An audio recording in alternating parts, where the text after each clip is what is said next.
আসসালামু আলাইকুম ওয়া রাহমাতুল্লাহি ওয়া বারাকাতুহু। প্রিয় শিক্ষার্থী বন্ধুরা, তোমরা সবাই কেমন আছো? আশা করি ভালো আছো। আমি মোহাম্মদ হুমায়ুন কবির, সহকারী শিক্ষক, আদর্শ গার্লস হাই স্কুল, পাবনা। আজকে আমি পদার্থবিজ্ঞান অনলাইন ক্লাস নিয়ে তোমাদের সামনে হাজির হয়েছি। সবাইকে আজকের ক্লাসে স্বাগত। আজকে আমরা যে বিষয় নিয়ে আলোচনা করব, পদার্থবিজ্ঞান ষষ্ঠ অধ্যায়ের বস্তুর উপর তাপের প্রভাবের আরেকটি অংশ, কঠিন পদার্থের প্রসারণ নিয়ে আমরা আজকে কথা বলবো। আমরা আর কথা না বাড়িয়ে আমরা আজকে আমাদের মূল পাঠে চলে যাই।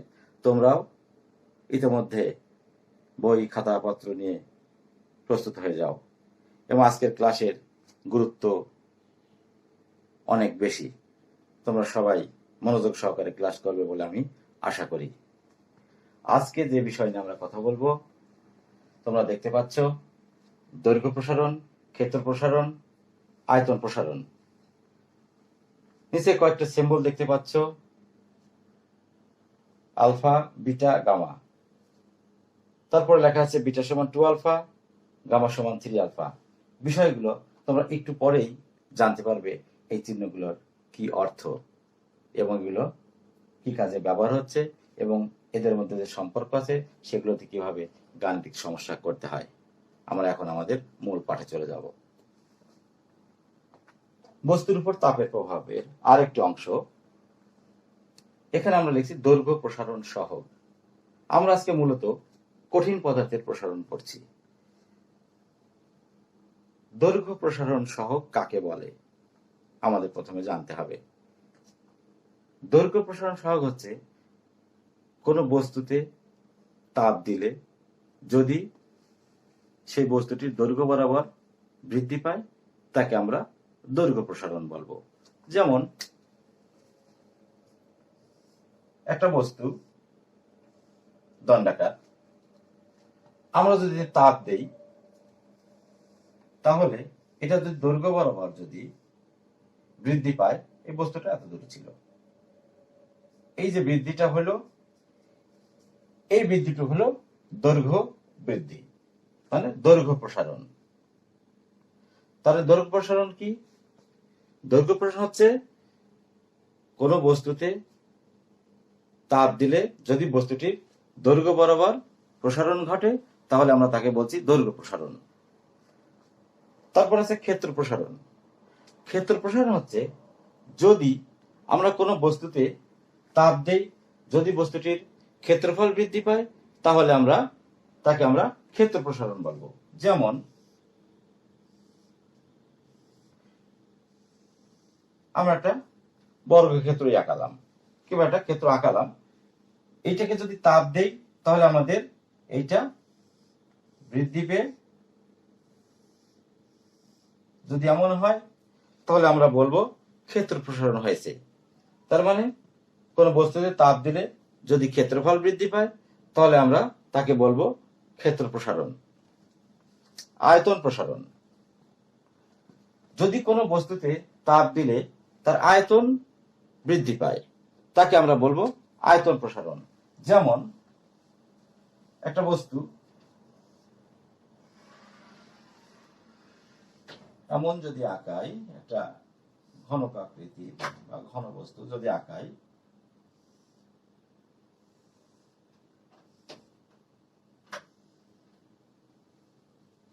তাপ দেওয়ার পূর্বে আমরা যখন তাপ দিব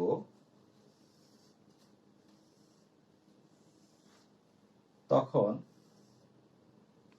বস্তুটি এরকম বড় হয়ে যাবে, বস্তুটি আয়তন বরাবর প্রসারিত হবে, তখন আমরা তাকে বলবো আয়তন প্রসারণ। তাহলে আমরা কি শিখলাম? দৈর্ঘ্য প্রসারণ, ক্ষেত্র প্রসারণ এবং আয়তন প্রসারণ কাকে বলে সংজ্ঞাগুলো শুনলাম এবং চিত্রের মাধ্যমে সেটা আমরা দেখতে পেলাম। আমরা এখন যে বিষয় নিয়ে আলোচনা করব সেটা হচ্ছে, এখানে একটা চিহ্ন দিয়েছি আলফা, বিটা এবং গামা। সেটা হচ্ছে দৈর্ঘ্য প্রসারণ সহগ। তার মানে আলফাকে বলা হয় দৈর্ঘ্য প্রসারণ সহগ বিটাকে বলা হয় ক্ষেত্র প্রসারণ সহগ এবং গামাকে বলা হয় আয়তন প্রসারণ সহগ। তাহলে আমরা এটা কিভাবে আমরা বের করতে পারি বা এখানে কি কি সমীকরণ আছে সেটা আমরা দেখতে পাই। আমরা কোন বস্তুতে তাপ দেওয়ার পূর্বে ধরে নিলাম সেই বস্তুতে তাপমাত্রা আছে হচ্ছে T1, একটা বস্তুর দণ্ডের তাপমাত্রা আছে T1, তাপ দেওয়ার পরে সেই বস্তুর তাপমাত্রা হলো T2 আর ওই বস্তুর দৈর্ঘ্য ছিল L1 এবং তাপমাত্রা দেওয়ার ফলে ওই বস্তুর দৈর্ঘ্য বৃদ্ধি পেয়ে হলো L2। তাহলে আমরা এখানে যে বিষয়টা পাচ্ছি যে এখানে দৈর্ঘ্য বৃদ্ধি কত হলো L2 মাইনাস L1 আর তাপমাত্রার বৃদ্ধি কত হলো T2 মাইনাস T1। এটা তো আমরা বুঝতে পারলাম দৈর্ঘ্য বৃদ্ধি L2 মাইনাস L1 আর তাপমাত্রা বৃদ্ধি T2 মাইনাস T1। আমরা যখন কোনো বস্তুতে তাপ দিব তখন কি বস্তুটা খুব দ্রুত অনেক বড় হয়ে যাবে কিংবা তাপ কমালে অনেক ছোট হয়ে যাবে? তাই কি না, একটা নিয়ম মেনে সেটা হবে। যেমন আমরা যখন কোনো বস্তুতে তাপ দিব তখন যে ঘটনা ঘটবে, কোনো বস্তুতে তাপ দিলে যে পরিমাণ বৃদ্ধি দৈর্ঘ্য হবে তা আদি দৈর্ঘ্যের সমানুপাতিক এবং তাপমাত্রা বৃদ্ধির সমানুপাতিক। তাহলে আমরা কি বললাম,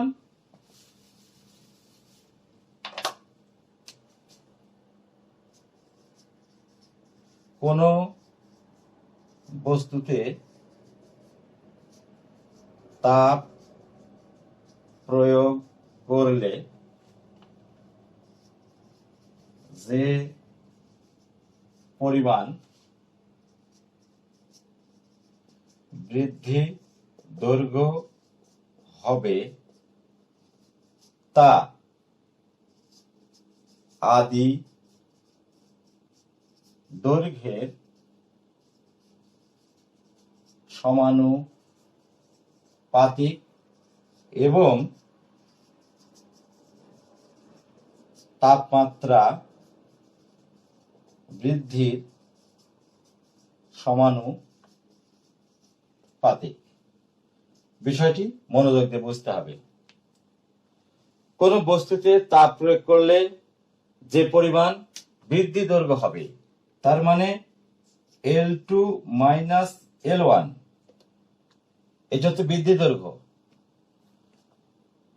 তা এইটা আদি দৈর্ঘ্যের সমানুপাতিক। সমানুপাত আদি দৈর্ঘ্য সমানুপাতিক। এই জিনিসই আবার বলা হচ্ছে কি L2 minus L1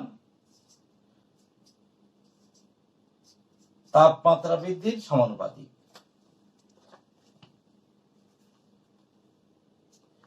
T2 minus T1। তাহলে ঘটনাটা কি হলো, কোন বস্তুতে তাপ প্রয়োগ করলে যে পরিমাণ দৈর্ঘ্য বৃদ্ধি পাবে বা বৃদ্ধি দৈর্ঘ্য হবে তা আদি দৈর্ঘ্যের সমানুপাতিক এবং তাপমাত্রা বৃদ্ধির সমানুপাতিক। এখন যদি আমরা এই দুই সমীকরণ একসাথে করি তাহলে সেটা হবে এমন T2 মাইনাস T1। তার মানে ঘটনাটা কি দাঁড়ালো, যে দৈর্ঘ্য বৃদ্ধি হবে তা আদি দৈর্ঘ্যের সমানুপাতিক এবং তাপমাত্রা বৃদ্ধির সমানুপাতিক। কেমন? এখন যদি আমরা সমানুপাত চিহ্নটা উঠিয়ে দিই তাহলে এখানে একটা ধ্রুবক বসাতে হবে। সেই ধ্রুবকটা হবে হচ্ছে আলফা, একটা Greek letter T2 minus T1। তাহলে এখানে আমরা একটা ধ্রুবক পেয়ে গেলাম, সেটা হচ্ছে আলফা। এই ধ্রুবকের নাম হচ্ছে দৈর্ঘ্য প্রসারণ সহগ। এইটার নাম হচ্ছে দৈর্ঘ্য প্রসারণ সহগ। এটা হয়ে গেছে আলফা, দৈর্ঘ্য প্রসারণ সহগ। আলফা হচ্ছে কি হলো আমাদের দৈর্ঘ্য প্রসারণ সহগ। এখন যদি এখান থেকে আলফা বের করতে চাই, আলফা সমান L2 মাইনাস L1 ভাগ L1 into T2 minus T1, আমাদের কিন্তু একটা সমীকরণও হয়ে গেল, যেটাতে আমাদের গাণিতিক সমস্যা করতে পারবো। তাহলে আলফা সমান L2 মাইনাস L1 ভাগ L1 into T2 minus T1। আবার এইখান থেকে আরো একটা সমীকরণ কিন্তু নিয়ে আসা যায়, সেটা হচ্ছে L2 ইকুয়াল L1 টাকে ওই পার নিয়ে যাব, L1 plus alpha L1 T2 minus T1। কেমন? এই সমীকরণের আরো একটা চেহারা আছে, তোমরা আগের পুরাতন বইতে দেখতে পাবা বা বিভিন্ন জায়গায়। এখানে যদি আমরা L1 কমন নেই, 1 plus alpha T2 minus T1, এখানে আমরা একটা সেকেন্ড ব্র্যাকেট দিয়ে লিখলে ভালো হবে। কেমন? তাহলে আমরা সমীকরণ পেয়ে গেলাম আলফা ইকুয়াল টু এটা L2 সমান, এটাও লেখা যাবে এটাও লেখা যাবে গাণিতিক সমস্যা সমাধানের সময়। তাহলে এখানে আলফা হচ্ছে দৈর্ঘ্য প্রসারণ সহগ। এই আলফার একক আছে, এককটা কি হবে আমরা এখানে দেখতে পাচ্ছি। এখানে উপরে আছে দৈর্ঘ্য, নিচেও আছে দৈর্ঘ্য, এখানে আছে টেম্পারেচার বা তাপমাত্রা। এই দৈর্ঘ্যের একক এই দৈর্ঘ্যের একক কেটে যাবে, থাকবে তাপমাত্রার একক নিচে 1/T 1/K কেলভিন। তার মানে এই যে আলফা, এই আলফার যে একক, এর এককটা হবে 1/K, that means per kelvin, K inverse 1, নাম হচ্ছে পার কেলভিন। কেমন? তাহলে আলফার একক কি পেয়ে গেলাম 1/K, তার মানে পার কেলভিন। তাহলে আমরা আলফা সম্বন্ধে আমরা জেনে গেলাম দৈর্ঘ্য প্রসারণ সহগ। আমরা এবার জানবো বিটা। তাহলে বিটাটা কেমন হবে? ক্ষেত্র প্রসারণ সহগ। কোন বস্তুতে তাপ প্রয়োগ করলে যে পরিমাণ ক্ষেত্রফল বৃদ্ধি পাবে, এই যে আমরা এখানে শুধু আমরা কি লিখবো, যে পরিমাণ ক্ষেত্রফল বৃদ্ধি পাবে, এই যে বৃদ্ধি পাবে তা আদি, এই যে আদি ক্ষেত্রফল সমানুপাতিক এবং তাপমাত্রা বৃদ্ধির সমানুপাতিক, এটা ঠিক থাকবে, তাপমাত্রা বৃদ্ধির সমানুপাতিক। এখানে লেখাটা একটু অস্পষ্ট হয়ে আছে, সমানুপাতিক। কেমন? তাহলে আমরা এটাকে কি করতে পারি? আমরা যদি এটা মুছে দিলাম, তাহলে আমরা এই যে ক্ষেত্রফল বৃদ্ধি পেল A2 মাইনাস A1 সমানুপাত আদি ক্ষেত্রফল এবং তাপমাত্রা বৃদ্ধি একইভাবে সমানুপাতিক। তাহলে আমরা এখানে A2 মাইনাস A1 সমানুপাত উঠিয়ে দেব। তাহলে এখানে একটা আর একটা ধ্রুবক আসবে, সেটা হচ্ছে beta, beta A1 T2 minus T1। কেমন? এখান থেকে আবারও কিন্তু আমরা বিটা বের করতে পারি। তাহলে আমরা এখান থেকে সরাসরি বিটায় চলে গেলাম, বিটা সমান A2 minus A1 T2 minus T1। তাহলে এটা আমরা বিটা পেয়ে গেলাম। তো বিটাটাকে আমরা কি বলছি? বিটা হচ্ছে ক্ষেত্র প্রসারণ সহগ, বিটা হচ্ছে ক্ষেত্র প্রসারণ সহগ। এইখান থেকে কিন্তু আবারও A2 বের করা যাচ্ছে, A2 ইকুয়াল A1 কে ওই পার নিয়ে যাব, A1 plus beta A1 T2 minus T1। কেমন? এইবার আরেকটা চেহারা A2 এর, যদি আমরা A1 কমন নেই, 1 plus beta T2 minus T1, আচ্ছা, এখানে আবারও সেকেন্ড ব্র্যাকেট দিতে হবে, দিলে ভালো হবে। এবং 1 এইটা কেমন? তোমরা অবশ্যই তোমরা খাতায় ইকুয়েশনগুলো তুলে নেবে। এখানে একইভাবে এই জায়গায় আছে দেখো ক্ষেত্রফল, এখানে আছে এই যে ক্ষেত্র, এটার একক আর এটার একক কেটে যাবে, থাকবে তাহলে বিটার একক থাকবে, বিটা এর একক কি হবে 1/k, এই যে তাপমাত্রার একক 1/k থাকবে, তার মানে পার কেলভিন। তাহলে বিটার একক কি পেলাম? বিটার এককও পেলাম পার কেলভিন। কেমন? আচ্ছা, তাহলে আমাদের কি গেল? এবার ক্ষেত্র প্রসারণ সহগ চলে গেল। এইবার একইভাবে কোন বস্তুতে যদি তাপ প্রয়োগ করা হয় তাহলে যে পরিমাণ আয়তন বৃদ্ধি পাবে, ক্ষেত্রফলের জায়গায় কি হবে? শুধুমাত্র আয়তন হবে।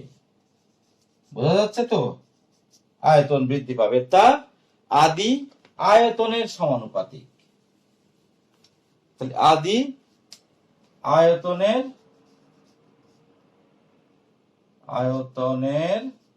সমানুপাতিক এবং তাপমাত্রা বৃদ্ধির সমানুপাতিক। তাহলে আয়তনকে আমরা ভি দিয়ে প্রকাশ করব, ভি2 এবং ভি1। আদি আয়তন ভি1 এবং তাপমাত্রা তাপ দেওয়ার পরে যে আয়তন হবে সেটা হবে ভি2। তাহলে আমরা কি লিখতে পারি? এই যে কোনো আয়তন বৃদ্ধি পাবে ভি2 মাইনাস ভি1 সমানুপাত কি হবে? আদি আয়তনের সমানুপাতিক এবং তাপমাত্রা বৃদ্ধির সমানুপাতিক। এইবার আমরা একটু দেখি কি করা যায়। ভি1 সমানুপাত চিহ্ন উঠিয়ে দিলাম, এইখানে একটা ধ্রুবক আসবে, সেটার নাম হচ্ছে গামা, ভি1 টি2 মাইনাস টি1। তাহলে একইভাবে আমরা কিন্তু এখানে গামা বের করতে পারি। গামা সমান কি লেখা যায়? গামা সমান লেখা যায় ভি2 মাইনাস ভি1 টি2 মাইনাস টি1। কেমন? একইভাবে এখানে এইখান থেকে আরো একটা সমীকরণ বের করা যাবে, সেটা হচ্ছে ভি2 সমান ভি1 কই পার নিয়ে যাও, ভি1 প্লাস গামা ভি1 টি2 মাইনাস টি1। কেমন? এর আরেকটা চেহারা ভি2, ভি1 কমন নিচ্ছি, নিয়ে সেকেন্ড ব্র্যাকেট 1 প্লাস গামা টি2 মাইনাস টি1 সেকেন্ড ব্র্যাকেট ক্লোজ। তাহলে আমরা এটাও কিন্তু লিখতে পারি, একই চেহারা। একইভাবে এখানে দেখো আয়তনের যে একক আছে মিটার কিউব, এই আয়তনের একক মিটার কিউব কেটে যাবে, থাকবে কি? তাহলে কি পাবো আমরা? গামা এর একক কি পাবো? 1 তাপমাত্রার একক 1 কেলভিন, কে, তার মানে পার কেলভিন। এটার এককও পার কেলভিন। তাহলে কি পেলাম? আলফা, বিটা এবং গামা তিনটার এককই পেয়ে গেলাম আমরা পার কেলভিন। বুঝতে পারছো? তোমরা একটু দেখে নাও এবং মিলিয়ে নাও।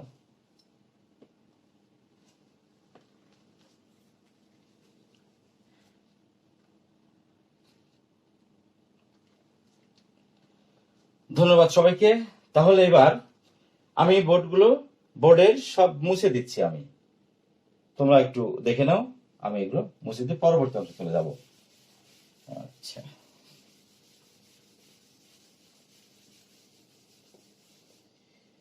আমরা ইতিমধ্যে এই তিনটার সংজ্ঞা পেয়ে গেছি। আমরা আলফা, বিটা এবং গামা বের করলাম সমীকরণের মাধ্যমে এবং আমরা সেটা দেখলাম, তার একক দেখলাম। এখন আমরা এই আলফাটাকে কি বলছি? দৈর্ঘ্য প্রসারণ সহগ।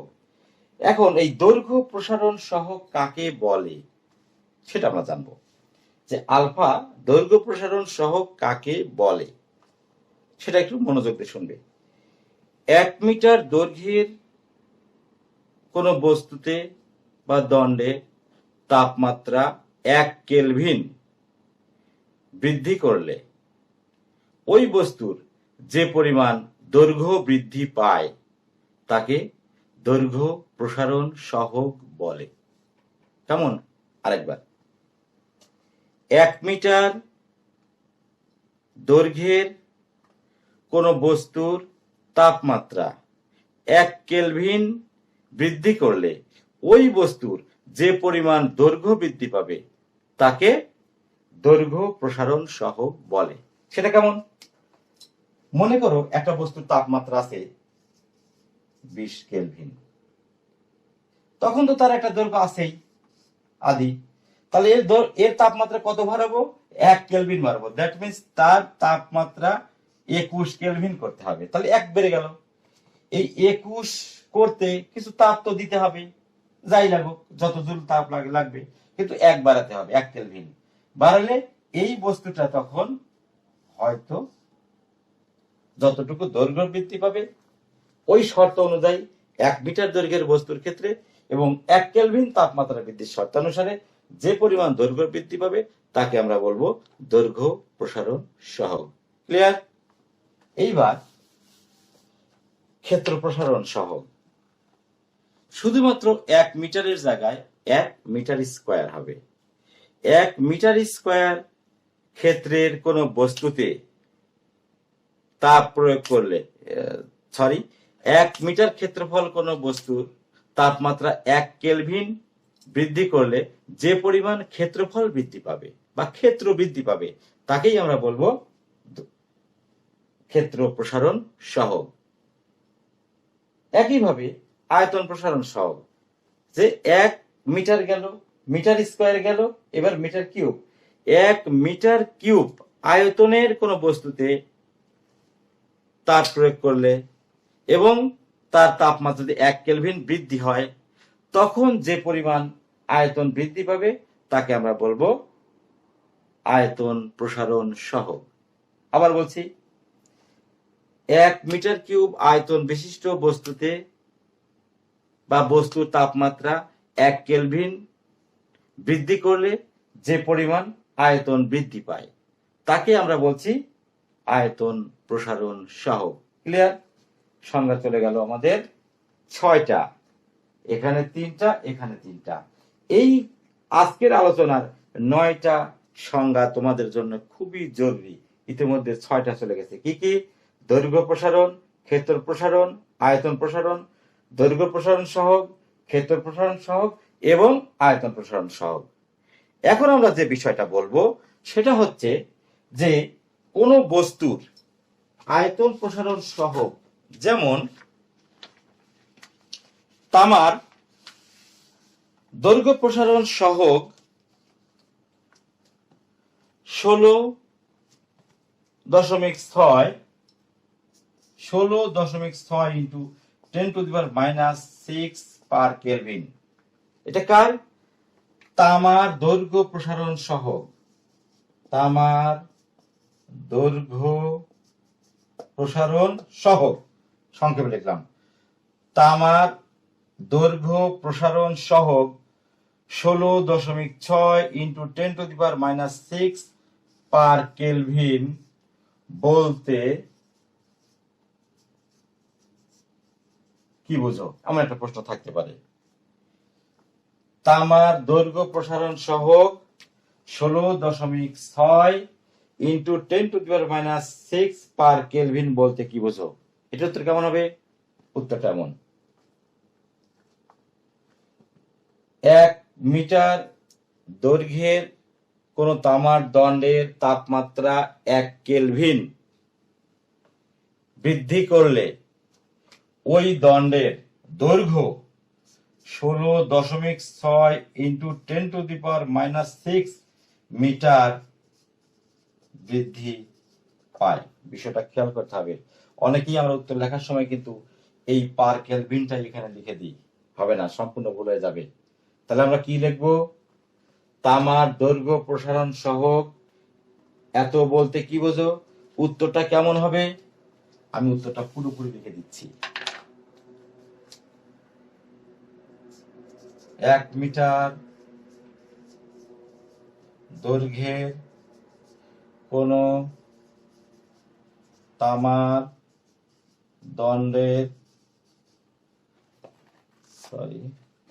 দণ্ডের তাপমাত্রা 1 কেলভিন বৃদ্ধি করলে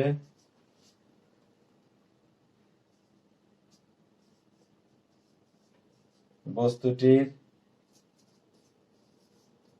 দৈর্ঘ্য 16.6 ইন্টু 10⁻⁶ মিটার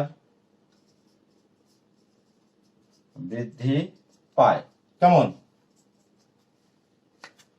এইবার যদি বলা হয় তামার ক্ষেত্র প্রসারণ সহগ 33.4 ইন্টু 10⁻⁶ পার কেলভিন বলতে কি বোঝো? এইবার আরেকটা প্রশ্ন হচ্ছে, প্রশ্নটা এমন, তামার ক্ষেত্র প্রসারণ সহগ 33.4 ইন্টু 10⁻⁶ পার কেলভিন বলতে কি বোঝো? এখানে কি হবে? শুধুমাত্র মিটারের জায়গায় মিটার স্কয়ার হবে। খেয়াল করবে, 1 মিটার স্কয়ার, তাহলে দৈর্ঘ্যের তার হবে না, ক্ষেত্রের।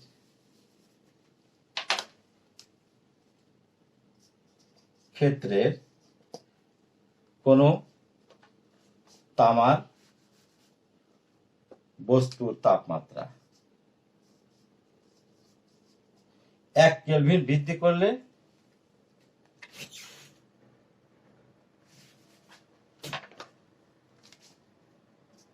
ক্ষেত্রফল এত, এই যে মিটার স্কয়ার বৃদ্ধি পায়। কেমন? একইভাবে যদি বলি তামার আয়তন প্রসারণ সহগ 50.1 ইন্টু 10⁻⁶ পার কেলভিন বলতে কি বোঝো? তাহলে কি হবে? তামার শুধুমাত্র কি হবে? আয়তন প্রসারণ সহগ। তামার আয়তন প্রসারণ সহগ কত? 50.1 ইন্টু 10⁻⁶ পার কেলভিন বলতে কি বোঝো? তাহলে আমাদের এখানে কি হবে? একইভাবে মিটার স্কয়ারের জায়গায় মিটার কিউব হবে। 1 মিটার কিউব ক্ষেত্রের কোন তামার বস্তুর তাপমাত্রা, এই ক্ষেত্রে বলছি সরি, আয়তনের, এখানে লিখবো কি? আয়তনের কোন তামার বস্তুর তাপমাত্রা 1 কেলভিন বৃদ্ধি করলে ক্ষেত্র কি লাগবে? আয়তন হবে, তাই না? আয়তন এত মিটার কিউব বৃদ্ধি পায়। কেমন? তাহলে আমরা কি শিখলাম? যে আলফা বিটা গামা বলতে কি বোঝো? মান সহ। সবাই বুঝতে পারছো তো বিষয়টা? ওকে, আমরা এর পরবর্তী অংশে আবার চলে যাব। এখন সেটা হচ্ছে কেমন? এই যে আলফা বিটা এবং গামা শিখছি, এই আলফা বিটা গামার মধ্যে একটা রিলেশন আছে, সেটা হচ্ছে বিটা সমান 2 আলফা আর গামা সমান 3 আলফা। এখন একটা আমাদের মজার একটা ইকুয়েশন আসবে, আমরা সেটা থেকে আমরা জানবো। তাহলে আমরা প্রথমে যেটা শিখবো সেটা হচ্ছে বিটা সমান 2 আলফা কিভাবে বের করতে হচ্ছে। আমরা ইতিমধ্যে আমরা জেনে গেছি, যদি আমরা লিখি যে আমরা জানি, তাতেও কোনো অসুবিধা নেই। এই বিটা সমান 2 আলফা বের করতে আমরা প্রথমে একটা বর্গাকার একটা ক্ষেত্র ধরে নেব। তাহলে বর্গাকার ক্ষেত্র যদি আমরা ধরে নিই, তাহলে সেটা হচ্ছে কেমন হবে? এমন। এই মুহূর্তে এর তাপমাত্রা হচ্ছে T1, আদি তাপমাত্রা T1। এই বর্গাকার ক্ষেত্রের আমরা দৈর্ঘ্য বললাম হচ্ছে L1, তাহলে সবই L1, সবই L1। তাহলে এর ক্ষেত্রফল আমি ধরে নিব হচ্ছে A1, আমরা এর ক্ষেত্রফল ধরে নিলাম, আদি ক্ষেত্রফল যেটাকে বলছি আমরা A1 ধরে নিলাম। তাহলে A1 যদি ক্ষেত্রফল হয় এটার, তাহলে A1 সমান আমরা কি লিখতে পারি, বর্গের ক্ষেত্রফল বাহু square, that means L1 square. তাহলে A1 সমান কি হয়ে গেল, L1 স্কয়ার। এখন আমরা এটাকে তাপ দেব, এই বস্তুতে আমরা তাপ প্রয়োগ করলে কিন্তু বস্তুটি ক্ষেত্র বরাবর বৃদ্ধি পাবে, তাহলে বস্তুটার চেহারা একটু বড় হয়ে যাবে সব দিক। তাহলে তখন আমরা এর দৈর্ঘ্য বললাম L2, কেমন, আমরা বলছি L2 এই বর্গের। তখন এর ক্ষেত্রফলকে আমরা বলছি, তখন তাপমাত্রা হয়ে গেল কত, T2, আর এর ক্ষেত্রফল কত হচ্ছে, ক্ষেত্রফলকে আমরা বলছি A2। তাহলে A2 সমান কত হবে, বাহু স্কয়ার, তার মানে L2 স্কয়ার আমরা পেয়ে গেলাম হচ্ছে এই বর্গের ক্ষেত্রফল, আর এই বর্গের ক্ষেত্রফল পেয়ে গেলাম L1 স্কয়ার, কেমন। তাহলে আমরা যদি এখন বিটা সমান 2 আলফা বের করতে চাই, তাহলে আমরা কি লিখতে পারি, আমরা একটু শুরু করতে পারি, যেমন আমরা একটু লিখে রাখি যে আমরা জানি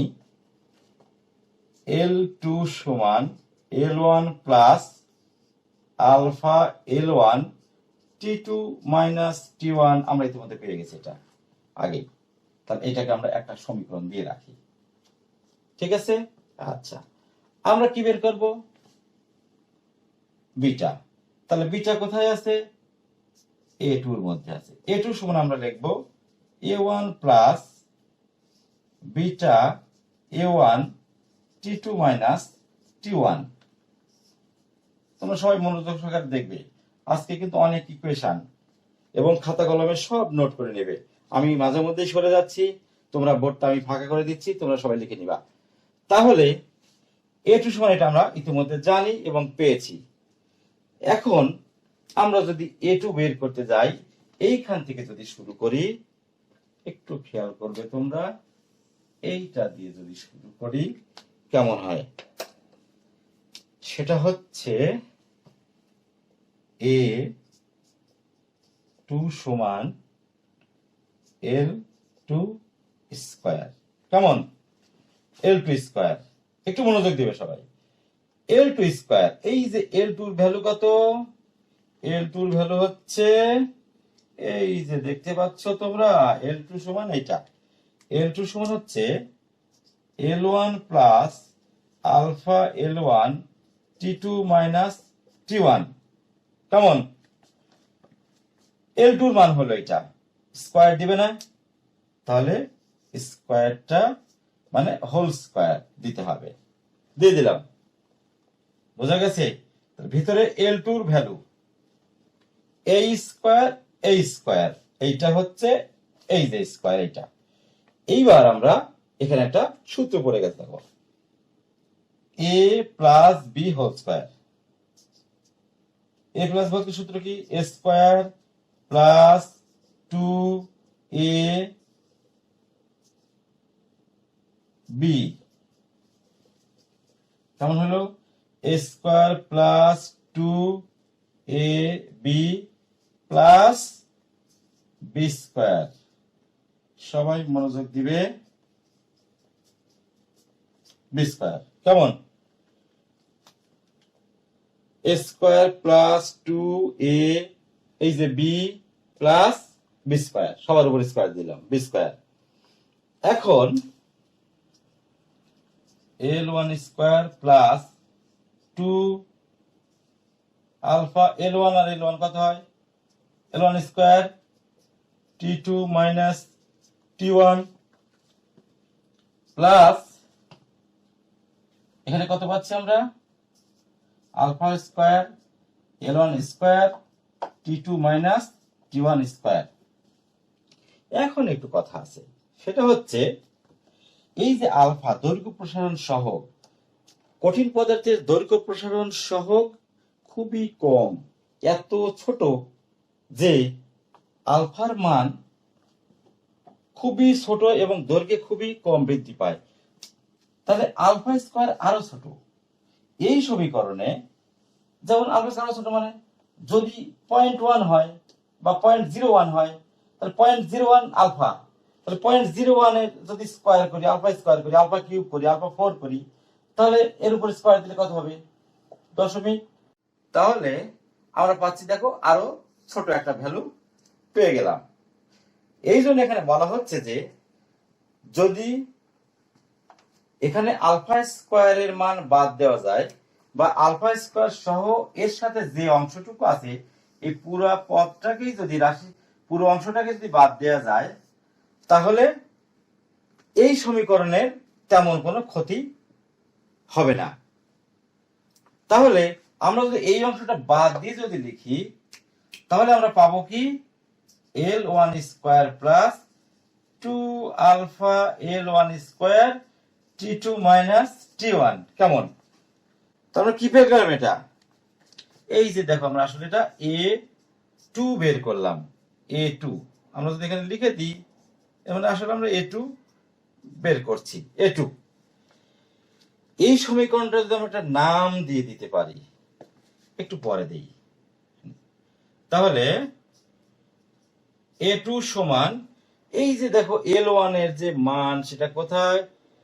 L1 স্কয়ার, এই যে দেখো L1 স্কয়ার মানে A1, কেমন? প্লাস 2 আলফা, এখানেও A1, T2 মাইনাস T1, এইটাকে আমরা 1 2 3 নম্বর দিয়ে দিলাম। এখন আমরা এই যে 2 নম্বর সমীকরণটা আছে আর এখন যে 3 নম্বর সমীকরণ আছে, এই 2 এবং 3 নং সমীকরণকে আমরা কম্পেয়ার করব, তুলনা করব। আমি এটা মুছে দিচ্ছি। তুলনা করব। তুলনা করলে কি হবে খেয়াল করো। A1 ঠিক আছে, A2 ঠিক আছে, A2 সমান A1, A1, এই যে দেখো বিটা এখানে আর এইখানে হচ্ছে 2 alpha, A1, A1, T2 minus T1, T2 minus T1। তার মানে এই দুটি সমীকরণকে তুলনা করলে একেবারে যদি পাশাপাশি বসাই, তাহলে দেখো চেহারাটা কেমন হয়, তাহলে তোমরা পার্থক্যটা বুঝতে পারবে। A2 equal A1 plus beta A1 T2 minus T1। আর আমরা 3 নম্বর পেয়েছি কত? A2 ইকুয়াল A1 প্লাস এই যে 2 alpha A1 T2 minus T1। তাহলে আমার পার্থক্যটা কি এখানে বোঝা যাচ্ছে? সব ঠিক আছে, শুধুমাত্র এই বিটার জায়গায় 2 আলফা। তাহলে আমরা বিটার সমান 2 আলফা লিখতে পারি, যেহেতু আমরা 2 এবং 3 নং সমীকরণকে আমরা তুলনা করছি। তাহলে আমরা কি লিখবো? সুতরাং বিটা সমান 2 আলফা। কেমন? সবাই বুঝতে পারলো বিষয়টা? তাহলে আমরা বিটা সমান 2 আলফা পেয়ে গেলাম। ওকে, তোমরা একটু দেখে নাও। আমি এইবার শুরু করব গামা সমান 3 আলফা। গামা সমান 3 আলফা বের করার জন্য আমাদেরকে একটা কিউব ধরে নিতে হবে, একটা ঘনক ধরে নিতে হবে। তাহলে আমরা একটু বোর্ডটা মুছে দিচ্ছি।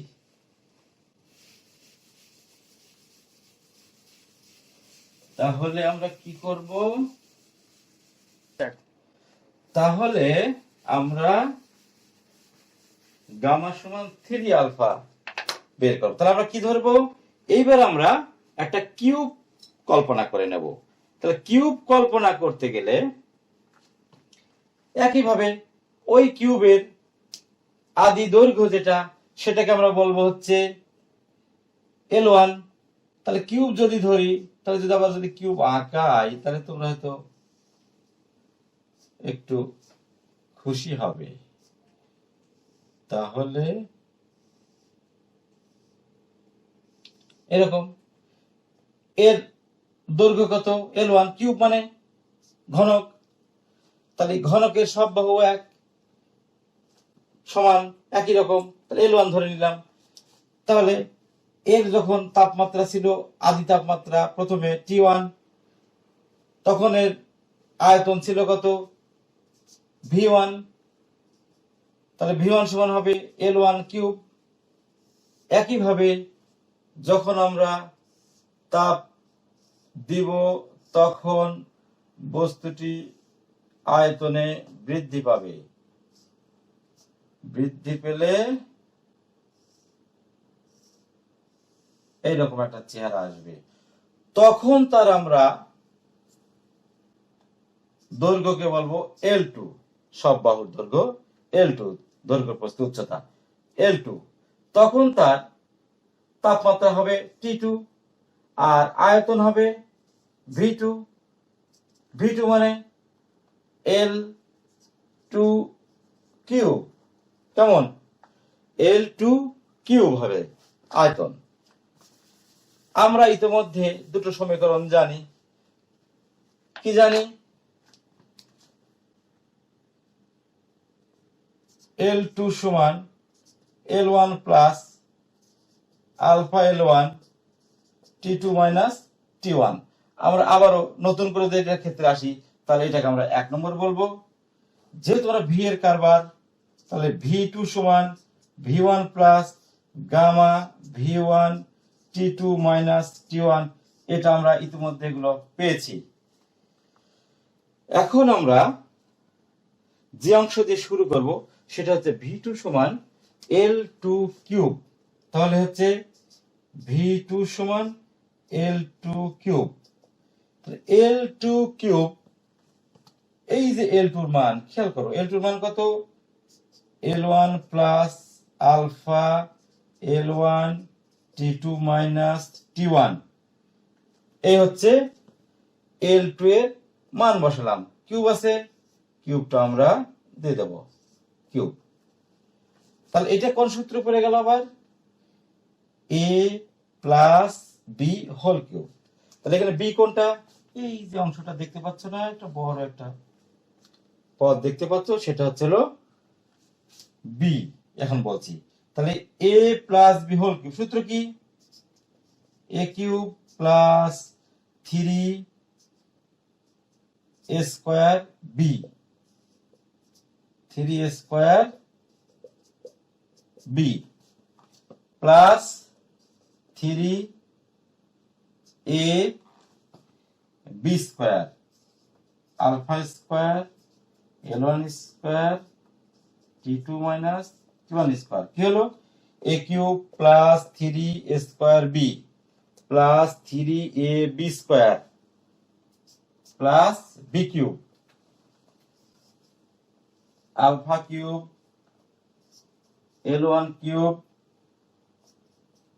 T2 মাইনাস T1 কিউব, সবগুলো উপরে দিয়ে দিলাম একবারে কিউব। তাহলে কি হলো? A প্লাস বি হোল কিউবের সূত্র A cube plus 3A square B plus 3A B square plus B cube. এই অংশটা আমরা পেয়ে গেলাম। আমরা একটু উপরে মুছে দেব, এটা প্রয়োজন নাই আমাদের। আচ্ছা, কেমন? এইবার আমরা দেখো এখানে একটু লিখবো L1 cube plus 3 alpha L1 square আর L1 আছে, তাহলে L1 cube T2 minus T1 plus 3 L1 cube alpha square T2 minus T1 plus alpha cube L1 cube T2 minus T1 whole cube. ঠিক আগেরটার মতোই, যেহেতু আলফা এর মান খুবই ছোট, আলফা স্কয়ারের মান আমরা দেখব আরো ছোট, আলফা কিউব তো আরো ছোট হবে, যে কারণে আলফা স্কয়ার থেকে শুরু করে আলফার পরে যে পাওয়ারগুলো বেশি আছে আলফা স্কয়ার আলফা কিউব এবং তার সাথে যে অংশগুলো আছে এই পদগুলো আছে সেগুলোকে যদি আমরা বাদ দেই, এগুলো বাদ দিয়ে যদি লিখি এই অংশটা, তাহলে এই সমীকরণের কোনো বড় ধরনের ক্ষতি হবে না বা ক্ষতি বৃদ্ধি পাবে না। তাহলে আমরা লিখতে পারি L1 cube plus 3 alpha L1 cube T2 minus T1 এই অংশ লিখতে পারি। একইভাবে আমরা এখানে এই L1 মানে কি, L1 মানে আমরা একটু লিখেছিলাম, মুছে দিয়েছি। আমরা কিন্তু L1 কিউব লিখেছিলাম হচ্ছে V1 সমান L1 কিউব ছিল, সেটা তাহলে কত, এইটার পরিবর্তে আমরা V1 লিখবো 3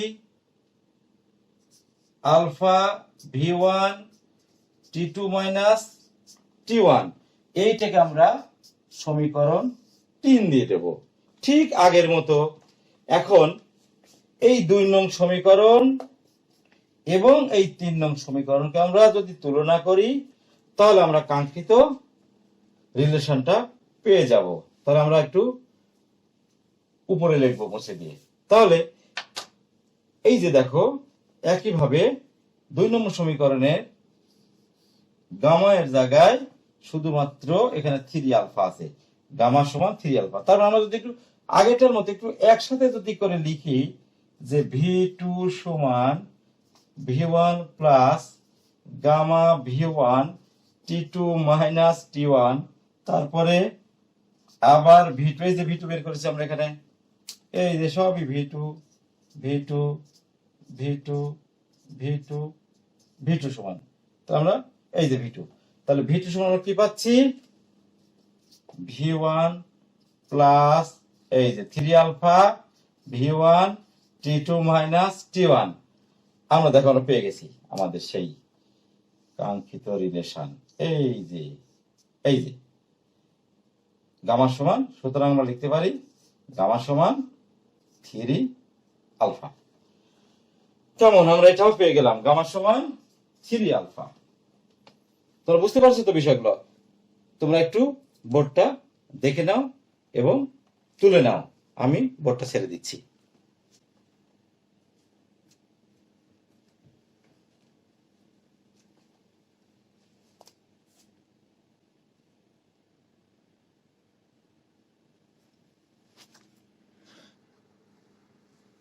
ওকে, তোমরা কি উঠিয়ে নিয়েছো সব? আচ্ছা, থ্যাংক ইউ। তোমরা গুলো তুলে নেবা আশা করি। আমি বোর্ড পরিষ্কার করে দিচ্ছি। এবার আমরা একটা গাণিতিক সমস্যা করে আমাদের আজকের পাঠের সমাপ্তি ঘোষণা করবো। আমরা প্রায় শেষ পর্যায়ে চলে আসছি। আর একটু একটা সমস্যা, আমরা এতক্ষণ এত ইকুয়েশন দেখলাম, এত সমীকরণ দেখলাম, একটা সমস্যা না করলে কেমন হয়? তাহলে দেখো, এবং কিছু কথা আমরা বলি। সমস্যাটা কেমন? 20 ডিগ্রি সেন্টিগ্রেড তাপমাত্রায়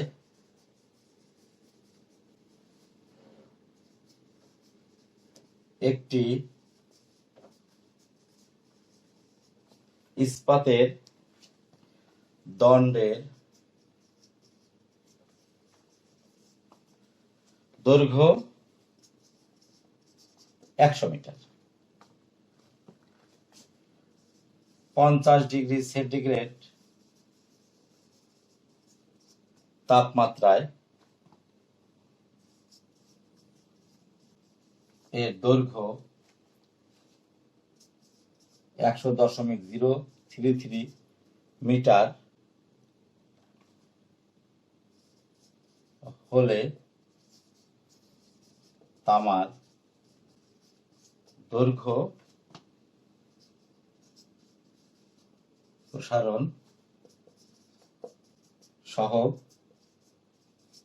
কত বা নির্ণয় করো। এটা আমাদের প্রবলেম। আমরা ইতিমধ্যে যে বিষয়গুলো জানলাম, দেখলাম, দৈর্ঘ্য প্রসারণ সহ কি, ক্ষেত্র প্রসারণ সহ কি, আয়তন প্রসারণ সহ কি, তাদের মধ্যে সম্পর্ক দেখলাম, কিভাবে দৈর্ঘ্য প্রসারণ হচ্ছে, কিভাবে ক্ষেত্র প্রসারণ হচ্ছে, কিভাবে আয়তন প্রসারণ হচ্ছে ইত্যাদি। তাহলে আমরা এই সমস্যা দেখে আমরা কিছু বুঝতে পারছি যে কি করতে হবে। তাহলে সমাধান যদি করি, আমরা একটু দেখি, আবার পড়ি উদ্দীপকটা। 20 ডিগ্রি সেন্টিগ্রেড তাপমাত্রায় একটি ইস্পাতের দণ্ডের দৈর্ঘ্য কত? 100 মিটার। তাহলে প্রাথমিক অবস্থা এটা। তাহলে আদি তাপমাত্রা কত? 20 ডিগ্রি সেন্টিগ্রেড। আমরা লিখি তাহলে, এখন দেয়া আছে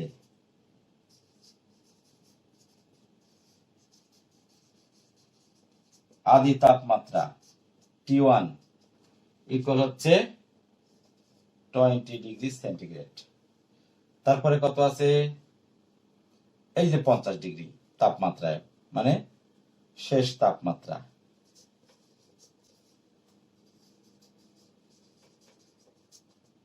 T2 সমান হচ্ছে 50 ডিগ্রি সেন্টিগ্রেড। আমরা এখান থেকে সেরে ফেলি। সুতরাং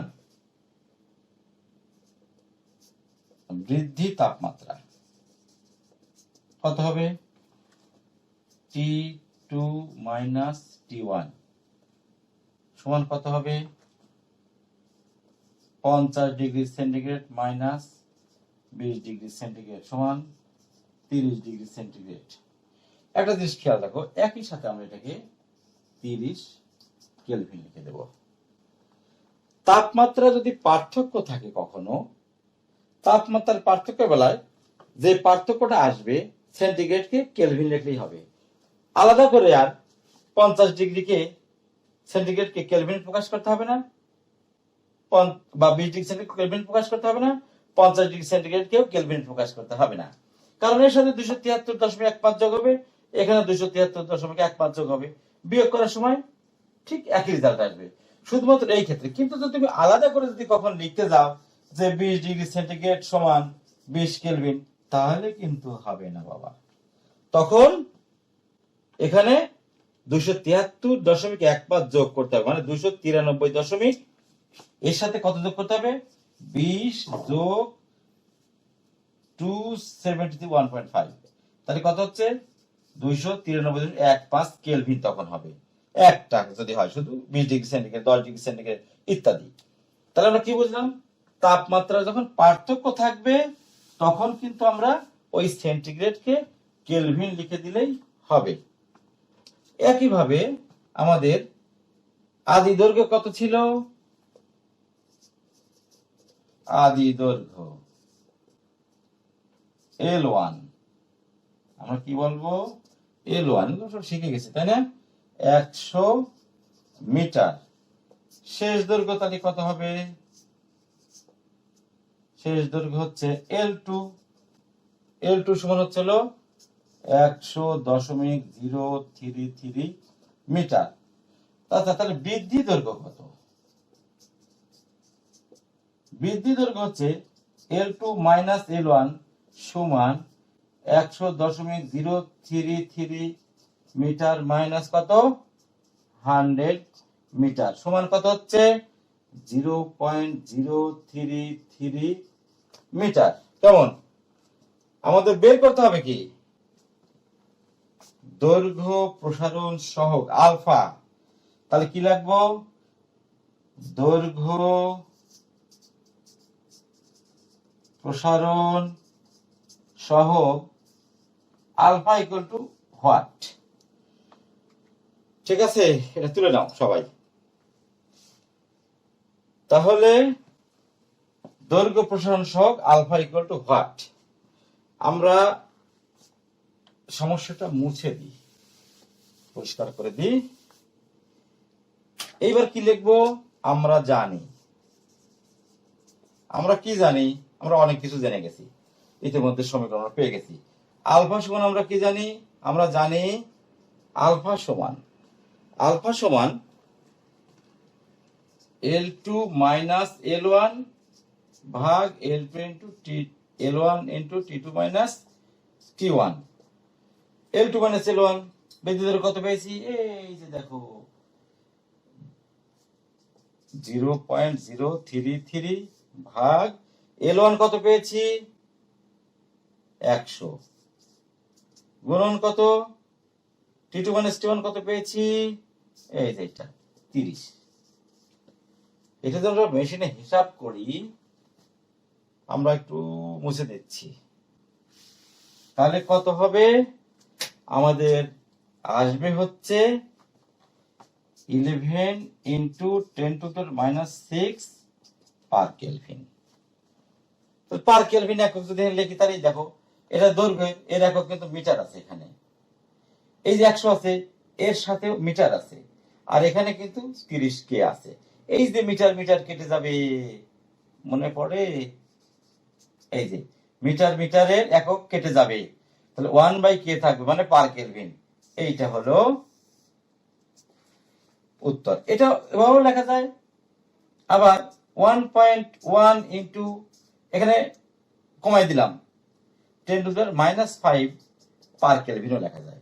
ক্যালকুলেটর যখন তাপ দিবে দেখা যাচ্ছে এরকম আসবে। এটাও লিখতে পারবে, এটা হলো বৈজ্ঞানিক পদ্ধতি, এটাও লিখতে পারবে, এটাও লিখতে পারবে। তাহলে আমাদের দৈর্ঘ্য প্রসারণ সহগ পেয়ে গেলাম। আচ্ছা, এখানে একটা বিষয় তোমাদের সাথে শেয়ার করা খুবই জরুরি, তোমরা একটু বুঝে নাও। আমরা কি বের করলাম? আমরা আলফা বের করলাম। খেয়াল করো, কোন সমস্যায় যদি আলফা বের করার উপাত্ত দেয়া থাকে এবং তোমার কাছে যদি বিটা চাই, দেয়া আছে উপাত্ত আলফার, যেমন এই অঙ্কটা, যদি তোমার কাছে বিটা চাই তাহলে তুমি কি করবে? তোমাকে আলফা বের করতে হবে। আলফা বের করে তাকে শুধু 2 দিয়ে গুণ করবা, বিটা হয়ে যাবে। যদি গামা চাই তাহলে তুমি কি করবা? আলফা বের করে তাকে 3 দিয়ে গুণ করবা, গুণ করলে তোমার কি হয়ে যাবে? গামা পেয়ে যাবা। তাহলে যেটাই দেখ, যেহেতু আমাদের রিলেশন জানা আছে, আমরা সেইভাবে সমাধান করতে পারবো। এখানে এমসিকিউর জন্য আমার একটু তোমাদের শুনতে অনুরোধ করব, সেটা হচ্ছে আমরা পেয়েছি ইতিমধ্যে বিটা সমান 2 আলফা, গামা সমান 3 আলফা। এইটার মধ্যে আরো রিলেশন, নতুন নতুন রিলেশন তৈরি করা যায়। যেমন আমরা এখান থেকে লিখতে পারি আলফা সমান, এটা মুছে দিই, এটা আমাদের প্রয়োজন নেই। আলফা সমান β/2 লিখতে পারি। আবার এখানে আলফা সমান γ/3 লিখতে পারি। তাহলে আলফা সমান এটা লিখতে পারি, এটা লিখতে পারি। তাহলে কিন্তু এটা সমান এটা হবে। তার মানে β/2 সমান γ/3, এটা আমরা লিখতে পারি। দেখা যায় তো? আবার এখানে যদি আমরা গুণন করি তাহলে হচ্ছে কত? 3 বিটা সমান 2 গামা। এটাও আমরা লিখতে পারি, এটাও লিখতে পারি, এটা লিখতে পারি, এটা লিখতে, আরো অনেক রিলেশন তৈরি করা যায়, যেটা এমসিকিউতে আসে এবং তোমাদের একটু মেধা যাচাই করার জন্য এগুলো সাধারণত করা হয়। তোমরা একটু চিন্তা করে কাজ করবে, দেখবে যে পাবে। আমরা প্রায় ক্লাসের শেষ পর্যায়ে চলে এসেছি। আমরা একটা লম্বা, একটা বড় ইম্পর্টেন্ট একটা পাঠ শেষ করলাম এবং তোমাদের ফিজিক্স বইয়ের একটা গুরুত্বপূর্ণ একটা অধ্যায়, বস্তুর উপর তাপের প্রভাবের একটা গুরুত্বপূর্ণ একটা অংশ আমরা শেষ করলাম। আমরা আরেকটু যদি সামারি করি তাহলে আমরা যে বিষয়গুলো পড়লাম, দৈর্ঘ্য প্রসারণ, ক্ষেত্র প্রসারণ, আয়তন প্রসারণ, দৈর্ঘ্য প্রসারণ সহগ, ক্ষেত্র প্রসারণ সহগ, আয়তন প্রসারণ সহগ, এবং তাদের মধ্যে যে রিলেশন এবং তার একটা গাণিতিক সমস্যা। এই ক্লাসটাই হয়তো তোমার জন্য যথেষ্ট হবে না, তোমাকে এর পাশাপাশি অনুশীলন করতে হবে, বারবার ক্লাসটা দেখার চেষ্টা করতে হবে, ক্লাসটা বারবার মনোযোগ সহকারে দেখবে। তোমার যেখানে আটকে যাচ্ছে সেগুলো আবার যদি দেখতে চাও, এবং তোমার যে অনুশীলনের বই আছে এবং তোমার যে মূল বই আছে সেটা বারবার চেষ্টা করবে। আশা করি তোমার এই সমস্যাগুলো সমাধান হবে। আজকে এখানেই শেষ করছি। আল্লাহ হাফেজ।